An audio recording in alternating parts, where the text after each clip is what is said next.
सफ़र सफ़र हलिया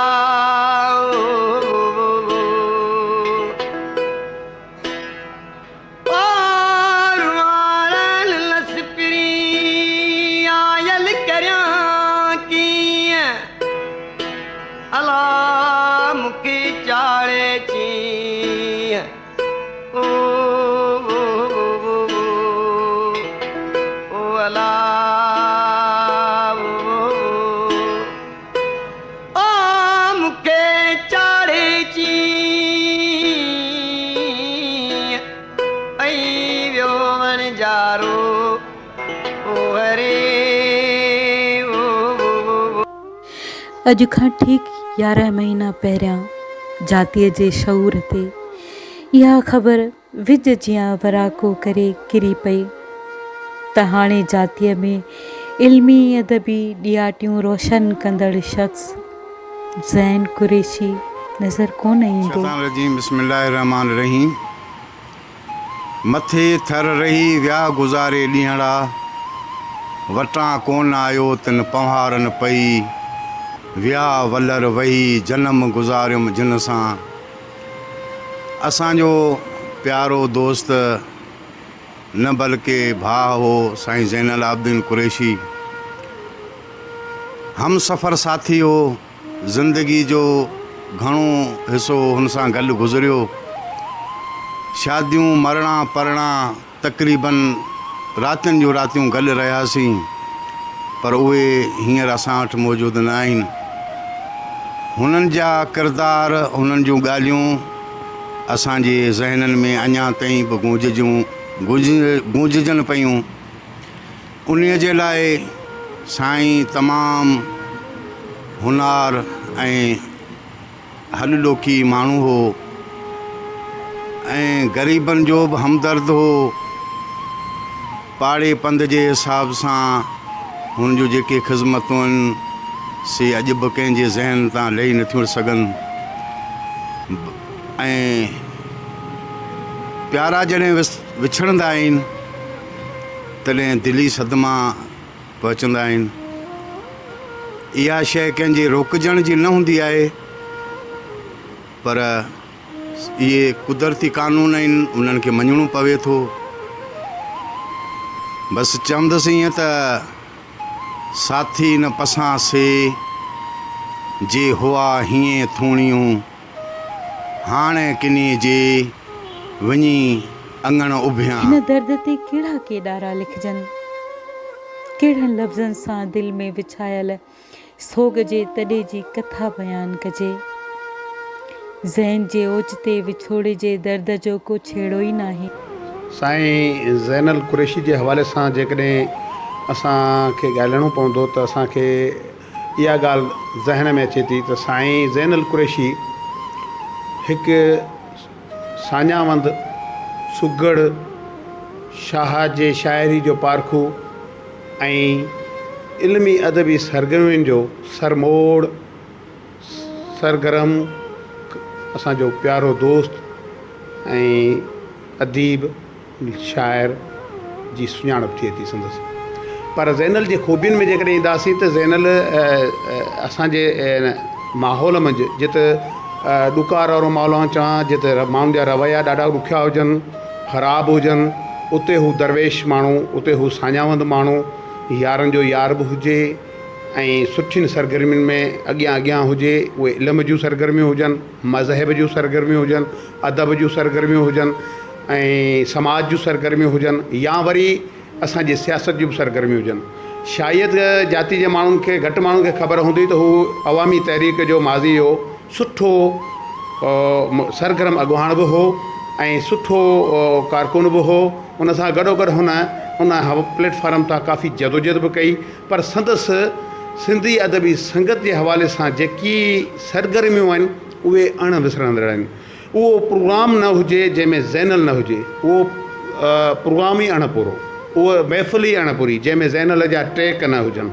असां संदसि ट्रैकनि खे बि नथा विसारे सघूं, संदसि ख़ुलूस खे बि नथा विसारे सघूं, संदसि उन हिमत ऐं हौसले खे बि नथा विसारे सघूं जेको असां सां हर वक़्तु ज़ैनुल जे हुजण जो, गॾु हुजण जो अहसासु ॾियारींदो हो। केॾी न ॾुख जी ॻाल्हि आहे मूंखे ॾाढो अफ़सोस थो थिए त अॼु असांजे ज़ैनल असांजे विच में जो कोन्हे ऐं घणनि महफ़िलनि में असां पाण खे विॻाइण पियो महसूसु कंदा आहियूं, विॻाइणो महसूसु कंदा आहियूं। इहो ज़ैनल जेको असांजे शहर जी हिकु सूंहं हो, जेको हिकु महिमान नवाज़ बि हो, हुन वटि कॾहिं बि सर में मुंहं में गुंज न पियो त अॼु को महिमान आयो आहे या को दोस्तनि जो ग्रुप आयो आहे, हू बिना के सोचण सम्झण जे सदाई दोस्तनि सां सुठनि रवैयनि सां पेश ईंदो। आउं सम्झां थो त अहिड़ी सुञाणप या अहिड़ो जेको आहे सो प्रोफाइल कंहिं मुश्किल कंहिं दोस्त जो हुजे, जेको मल्टीपल बि हुजे, घटियल तौरु हुनजी सुठी सुञाणप हुजे। ऐं ज़ैनल खे वरी बि हिकु दफ़ो इहो ज़रूरु चवंदुसि त साईं ज़ैनल असांजे विच में जो हुजे हा त अॼु असांजूं महफ़िलूं विॻाइण पियो शिकार न हुजनि। अखियुनि जो सदा ठार इब्ने अलिया, शरीयत तरीक़त हक़ीक़त जो वाली, मैरफत जो महंदार इब्ने अलिया। वठण साण नालो अचे थो सुकून, वठण साण नालो अचे थो सुकून, कलब जो त करार इब्ने अलिया। यज़ीदियत मिटाइण लाइ करबल में आयो, यज़ीदियत मिटाइण लाइ करबल में आयो, सचाईअ जी ललकार इब्ने अलिया। हमेशा हुजूं शल हुसैनियत जे ॿेड़े, हमेशा हुजूं शल हुसैनियत जे ॿेड़े, तिखीअ तांग में तार इब्ने अलिया। शहादत जो जामू जवाननि जो सींगार, शहादत जो जामू जवाननि जो सींगार, शहीदनि जो सरदार इब्ने अलिया। हुजे ज़ैन ते हुजे ज़ैन ते पंजतन जो तसायो, हुजे ज़ैन ते पंजतन जो तसायो, मुहम्मद जो मंठार इब्ने अलिया। सदाकत जो सींगार इब्ने अलिया, अखियुनि जो ठार इब्ने अलिया। अहिड़ो शख़्स जेको हर कंहिं लाइ आसरो हुयो, उमीद हुयो, तंहिंखे बेरहम मौत पंहिंजे भाकुरनि में भरे जातीअ जो जिगर ॼण जलाए छॾियो आहे। साईं मुंहिंजा ज़ैनल जे बारे में छा ॿुधायूं यार, हिकिड़ो अज़ीम इंसान हो हिन दौर जे जिते सभु को माण्हू पंहिंजीअ में आहे, पंहिंजे मफ़ादनि जे पुठियां हुन बिना मफ़ादनि जे। उहो इंसाननि में माण्हुनि में हिकिड़ो अहिड़ो इंसान हो जंहिंजी खोट हर माण्हू महसूसु करे थो। ऐं ज़ैनल थियण लाइ ज़ैनल जहिड़ो किरदारु, ज़ैनल जहिड़ी इंसानियत, ज़ैनल जहिड़ो प्यारो माण्हू, ज़ैनल प्यारु ॾींदड़ माण्हू, त तमामु थोरा माण्हू हिन दुनिया में आया आहिनि। अलाह जी खां दुआ आहे त अलाह साईं ज़ैनल खे जन्नत फिरदौस में जॻह ॾे, उन पोयनि खे सब्र ॾे, उन्हनि जे पोयनि खे अलाह साईं सुठी ज़िंदगी गुज़ारण जी तौफ़ीक़ ॾे। बाक़ी ज़ैनल थियणु ॾाढो ॾुखियो आहे। ज़ैनल हर माण्हू सां गॾु हो, हर माण्हू लाइ उन्हनि प्यारु हो, हर माण्हू लाइ उन्हनि मोहबत हुई, हर माण्हू जो ओनू रखंदो हो, हर माण्हू जो फ़िक्रु रखंदो हो। ऐं ग़रीब, ख़ासि करे ग़रीब माण्हू लाइ त हुननि एॾो प्यारु हूंदो जंहिंजी हदि कोन्हे। जेकॾहिं टाइम हुजे त माण्हू हुनजे कंहिं हिकिड़ी अधु शइ ते ॻाल्हाए त अचरज में थींदा त पाण बि हिकिड़ो को एॾो वॾो, ख़ैर ज़मींदार त पाण हो, पर ज़मींदारी जा अॼुकल्ह जेके हाल आहिनि, पर पाण ग़रीबनि जी जेका परगोरल हूंदो इन हालत में, पंहिंजे हालत में, पघार जे हालत सां। ऐं उहो तमामु हिकिड़ी माना वॾी ॻाल्हि आहे जेको असां जहिड़ो माण्हू त कोन थो करे सघे, जेको ज़ैनल कंदो हो, ख़ासि करे ग़रीब माण्हुनि जी परगोर जेका उहो लहंदो। ऐं ख़ासि करे ॿियो दोस्तीअ में हुनजो उथण वेहण, टियों रिश्तनि में हुनजी पंहिंजी हिकिड़ी मोहबत, मिठास हर माण्हू सां हूंदी हुई, पर रिश्तेदारनि सां हुनजो मिठास ऐं तमामु घटि ॻाल्हाइणु। ऐं जेकॾहिं केरु हुनखे चवंदो हो का ॻाल्हि न बि वणंदी, कंधु हेठि करे छॾींदो, पर कंधु मथे करे हू कंहिंसां हरू जीअं माण्हू अॼुकल्ह अखि में मिलाए माण्हू सां ॻाल्हाइनि था, हुन में एॾी ख़ुदा जी ज़ात शर्म ऐं हया रखियो हो जो कंहिंसां अखियूं विझी कोन ॻाल्हाईंदो। दोस्तीअ में वेंदो हूंदो ॿी ॻाल्हि आहे, पर जेकॾहिं पंहिंजाईअ में या वेंदो हो या वॾे जे अॻियां वेंदो त ख़ासि करे हुन में एॾी हया हूंदी जंहिंजी हदि कोन हूंदी। बसि अलाह जी कुदरत आहे, जेके माण्हू हिते हिन दुनिया में सोहनि था, शायदि हुन अॻिए जहान में बि उन्हनि माण्हुनि जी ज़रूरत हूंदी आहे जो मालिक साईं हुनखे घुराए वरितो। पर ज़ैनल जी खोट जेका आहे, ख़ासि करे असांजे फैमिलीअ लाइ हिकिड़ो वॾो अलमियो आहे। दोस्तनि जे लाइ बि त आहे, ॿारनि जे लाइ बि आहे, उन्हनि जिन जो हमदर्द उन्हनि जे लाइ बि आहे, पर जेका असांजे फैमिलीअ लाइ उहा आउं सम्झां थो त वॾी खोट महसूसु थींदी त ज़ैनल वरी बि असांजे फैमिलीअ में पैदा थिए, उहो हिकिड़ो मालिक जो हिकिड़ो मौजूदो हूंदो। छो त ज़ैनल फ़क़ीरी तबियत में वॾो अमीर हो, वॾो सख़ी हो। ज़ैन खां पोइ जातीअ में बचियो बि छा आहे? उहो हिकु संजीदा सवाल आहे। ज़ैन जी ही वञण जी उमिरि न हुई। अल्हम्दुलिल्लाह, साईं ज़ैनुल आबिदीन अल्लाह तबारक व तआला उन्हनि जा दर्जा बुलंद करे। साईं ज़ैनुल आबिदीन उहा शख़्सियत हुई जेका हर माण्हू जे लाइ हर दिलि अज़ीज़ हूंदा हुआ। हर टाइम साईं ज़ैनुल आबिदीन हर ग़रीब जो हमदर्द थी रहिया ऐं कहिड़े बि टाइम ते राति हुजे ख़वा ॾींहुं हुजे, कंहिंजी बि काल साईं ताईं पहुचंदी हुई, फ़ौरन साईं उन जे हमदर्दी जे लाइ तयारु हूंदा हुआ। बसा औक़ात एतिरो बि थियो आहे जो असां कॾहिं राति जे वक़्तु साईं ज़ैनुल आबिदीन खे काल मिलाईसीं त उन टाइम साईं असांखे उनजो जवाबु ॾींदा हुआ। ऐं साईं ज़ैनुल आबिदीन उन तबियत जा मालिक हुया जो साईं हमेशह इहो ई चवंदो हो त पाण में वास्ता हमेशह क़ाइमु दाइमु रखो, पाण में टोड़ न करियो, हमेशह जोड़ करियो। ऐं साईं ज़ैनुल आबिदीन रहमतुल्लाहि ताला अलैहि, अल्लाह उन्हनि जा दर्जा बुलंद करे, नबी पाक सल्लल्लाहु अलैहि वसल्लम जी इन हदीस जो मिस्ताक बि हुया जो नबी पाक सल्लल्लाहु अलैहि वसल्लम जिन जी हदीस मुबारक आहे त पाण करीमन सल्लल्लाहु अलैहि वसल्लम उन हदीस जे अंदरि फरमायो त जेको अव्हां सां क़ता तालुक़ी करे तव्हां उन सां सिला रहमी करियो, ऐं जेको तव्हां ते ज़ुल्म करे तव्हां उनखे माफ़ु करियो, जेको तव्हां सां बुराई करे तव्हां उन जे बदिले उन सां भलाई करियो। त साईं ज़ैनुल आबिदीन जे अंदरि इहे तमामु ख़ूबियूं, इहे तमामु ख़ासियतूं मौजूदु हूंदियूं हुयूं। साईं सां केर बि अहिड़ी का नाज़ेबा ॻाल्हाईंदो हुयो त साईं उन जे बजाए उन सां भलाई वारो सलूक कंदो हुयो। ऐं किथे बि साईं इहो ई मामिलो ॾिठो आहे त पाण में जेकॾहिं टोड़ आहे त साईं कोशिशि कंदो हो त उन जे दरमियान में सुलह कराए। अहिड़ो माण्हू हूंदो जो ख़बर पवंदी त भई इन में माना जहिड़ो झगड़ो आहे त उन खे पाण में ठाहींदो या ॻाल्हियूं कंदो, बाबा ठही वञो भार पाणी में आहियूं। ऐं उहो कॾहिं बि इहा उन में दिलि में कोन हूंदी त भई को न ठहे या का न शइ, इहा वरी सुठो माण्हू हो, इन खे हर हमदर्द हो, हर शइ ॻाल्हि। ऐं असां ॿियो ॿारहं माण्हू उन विढ़ंदे वॾी मौलवी शाइर अदीब जेकी बि हूंदा। ज़ैन कुरैशी पंहिंजी ज़ात में सुठो उस्ताद, शफ़ीक़ माइट, शाह जो पारखो, सूफ़ी फ़िक्र जो पोइलग ऐं बैत जो भलोड़ शाइर हुयो। ऐं तसव्वुफ़ जो किरदार ज़ैनुल आबिदीन हो। सूफ़ी ला कूफ़ी कोन बायस के उहो हो किरदार, न की खणनि पाण सी न की पाण इंसान, उहो हो किरदार। ॼाणी तब न ॼाण ईदर अबोजन, ही उहो किरदार हो जेको सादो, कॾहिं हिन में ईगो अञा कोन हुई, कॾहिं हिन में पाण पढ़ाइण जो को जज़्बो कोन हो, सिर्फ़ु पाण अर्पण जो जज़्बो। हे जेके गुण तव्हां ॻणाए विया, इहे ई त हिकिड़े सूफ़ी जा गुण हूंदा आहिनि जेके ख़ामोशीअ सां रहनि। गौतम बुद्ध खां कंहिं पुछियो त ज़िंदगी छा आहे, ख़ामोश रहियो। शागिर्द धूंधाड़े पुछियो साईं ज़िंदगी छा आहे, चई जवाबु ॾियां पियो पर तूं ॿुधे ई कोन थो, उहो आहे ख़ामोशीअ सां।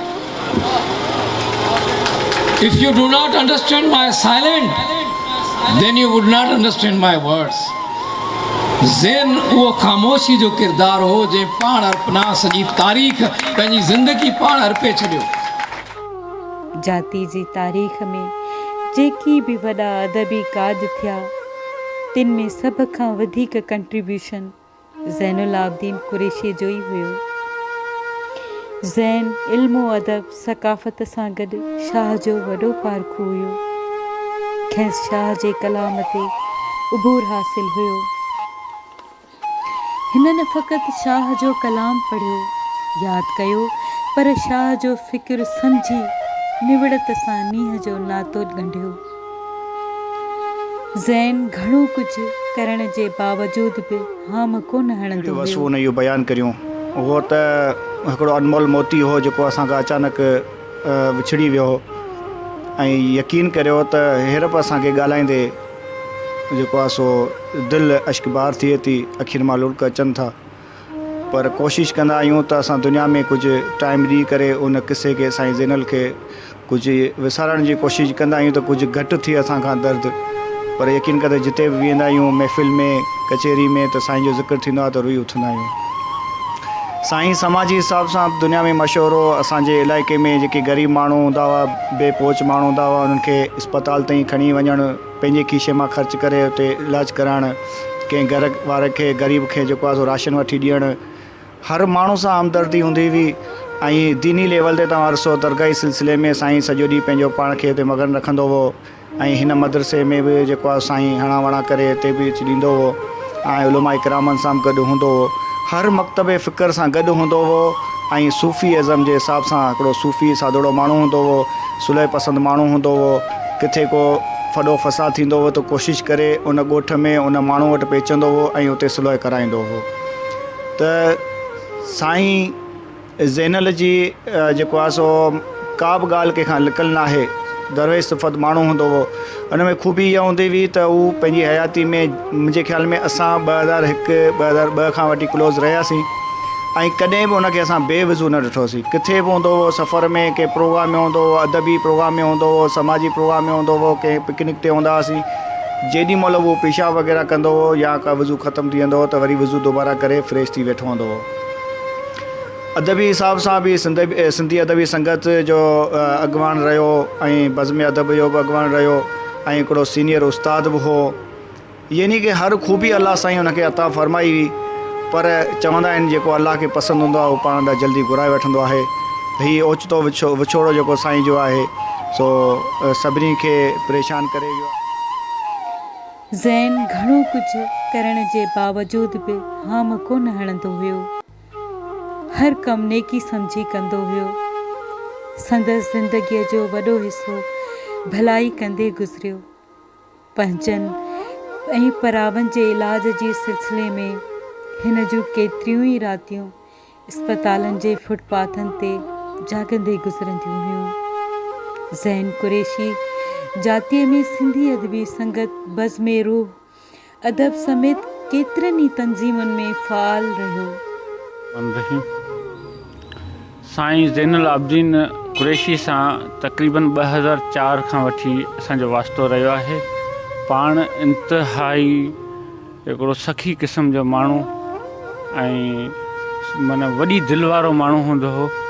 कॾहिं बि उन मंझि असां अञा वॾाई महसूसु न कई। पाण हमेशह हर हिकु माण्हू सां हिकु जहिड़ो हूंदो हो, कावड़ कॾहिं बि न कयाऊं ऐं केरु छिड़ब बि ॾेई छॾींदो हो न त उनखे बि खिली जवाबु ॾींदो हो। पाण जिते बि वेंदो पाण माशाअल्लाह इल्मु अदब सां वाबस्ता हुआ। पाण हिकिड़ो आर्टिस्ट, ड्राइंग बि सुठी कंदो हो। पाण मास्टर बि हुयो। उन सां गॾोगॾु दरगाह हज़रत मुग़र बिन रहमतुल्लाह अलैह जो जेको बि कमकार हूंदो हो पाण संभालींदा हुआ। काफ़ी मरतबा असां दोस्त हुन खां नाराज़ थिया हुआसीं त हू पाण इन में जेको सो उनखे परचाइण में का बि आर महसूसु न कंदो हो। पाण हली वेंदो हो ऐं जेको सो उनखे परचाईंदो हो। चवंदो यार ज़िंदगी जेको आहे सो मुख़्तसर आहे, थोरा घणा ॾींहं आहिनि ज़िंदगी जा, इन में जेकॾहिं पाण हिक ॿिए खां नाराज़ थींदासीं त पोइ सुठो कोन्हे। पाण जेको सो नंढो माण्हू थी करे हुनखे वॾो माण्हू तस्लीम कंदो, पाण नंढो माण्हू थी करे उन वटि हली वेंदो, हुनखे परचाईंदो हो। ऐं काफ़ी अहिड़ा मरतबा, काफ़ी अहिड़ा संगत में जेको सो नाराज़गियूं थियूं ऐं पाण उन्हनि जी सुलह कराईंदो हो। साईं ज़ैनुल आबिदीन कुरैशी महिमान नवाज़ हो, साईं सखी माण्हू हो। जेकॾहिं मुंहिंजा बि महिमान ईंदा हुआ न त पाण उन्हनि खे संभालींदो हो। कॾहिं बि ईअं कोन महसूसु कराईंदो हो त भाई हीअ तुंहिंजा महिमान आहिनि, हिननि खे तूं वञी संभाल। ऐं इहो उहो पाण उन्हनि ते ख़र्चु कंदो। असांखे यकीन कयो त संदसि जेका विछोड़े ते असां अॼु बि अश्कबार आहियूं। संदसि यादूं, संदसि ॻाल्हियूं अॼु बि असांजे दिलि में समायल आहिनि। हू ज़ाहिरी तौर ते त असांखां विछड़ी वियो आहे पर असांजी दिलनि में समायल आहे ऐं दिलनि में ज़िंदा रहंदो। अल्लाह ताला खां दुआ आहे त साईं ज़ैनुल आबिदीन कुरैशी खे जन्नत में जायूं ॾे। ज़ैनुल आबिदीन कुरैशी सदाई मुहबतूं विरहाईंदो रहियो।